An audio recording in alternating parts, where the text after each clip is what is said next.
Sinopsis Pandya Store atau Cinta Keluarga Pandya dari awal hingga akhir. Keluarga Pandya adalah keluarga kelas menengah yang tinggal di Somnath. Mereka mengandalkan satu-satunya sumber penghasilan, yakni toko kelontong Pandya.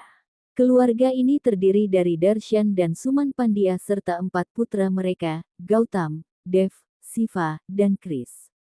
Setelah Darshan meninggal, Gautam menikahi Dara, yang kemudian membesarkan ketiga adik iparnya seperti anak kandung. Awalnya, Suman menolak Dara, namun seiring waktu, Dara berhasil memenangkan hati ibu mertuanya. Gautam dan Dara berjuang untuk melunasi utang toko dan akhirnya berhasil mendapatkan kembali toko Pandya berkat dokumen warisan dari Darshan. 10 tahun kemudian, Dev, Siva, dan Chris tumbuh dewasa. Dara tetap menjadi sosok ibu bagi mereka. Dara mengatur pernikahan Dev dengan Raffi untuk menyatukan keluarga. Namun Dev menolak karena telah jatuh cinta dengan Risita. Raffi yang kecewa mencoba bunuh diri, hingga akhirnya menikah dengan Siva, yang merupakan musuh masa kecilnya. Pernikahan Dev dan Risita juga berlangsung di saat yang sama. Setelah Raffi dan Risita masuk dalam keluarga, konflik baru muncul. Risita kesulitan beradaptasi, sementara Prafula terus mencoba memisahkan Siva dan Raffi. Janardan, ayah Risita, menghina keluarga Pandya karena Dev menikahi Risita tanpa persetujuan. Chris menjalin kedekatan dengan Kirti, adik Risita. Sementara itu, hubungan Siva-Raffi perlahan membaik hingga terjadi konflik ketika Siva mempertanyakan karakter Raffi di depan umum. Mereka pun berpisah. Di sisi lain, Dara mengalami kehamilan berisiko dan harus menjalani aborsi, membuatnya terpukul. Konflik memuncak, Siva dan Raffi berencana bercerai, tetapi kehadiran Disa membuat mereka menyadari cinta satu sama lain. Setelah serangkaian peristiwa emosional, mereka membatalkan perceraian. Namun kehidupan tetap tak tenang, Chris mencuri uang karena krisis keuangan, Raffi diculik, Dev dan Risita sempat meninggalkan rumah karena konflik dengan Dara, dan toko Pandya mengalami kerugian besar. Gautam dan Dara mencoba program IVF, tetapi digagalkan oleh Anita yang cemburu. Rencana pernikahan kembali Siva dan Raffi disabotase Prafula, namun keduanya tetap bersatu dan diterima keluarga. Kemunculan Sweta dan perpecahan keluarga.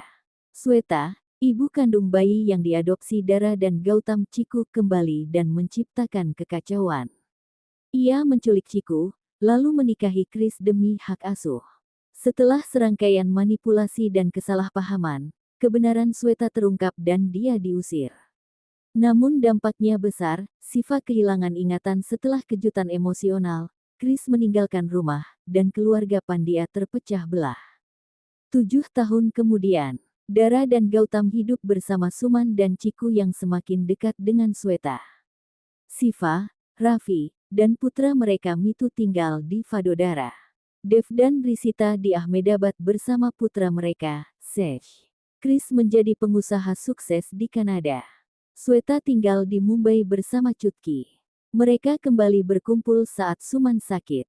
Namun konflik muncul kembali, terutama saat Sweta menuntut uang dan mengungkap bahwa pernikahannya dengan Chris belum sah. Siva kehilangan ingatan, dan Raffi berjuang untuk memulihkannya. Akhirnya, setelah serangkaian drama, Siva, Dev, dan Chris kembali dengan pasangan masing-masing. Akhir tragis keluarga Pandya. Saat semua tampak membaik, gempa bumi melanda. Gautam, Dara, Dev, Risita, Siva, Raffi, Chris, dan Prerna meninggal dunia.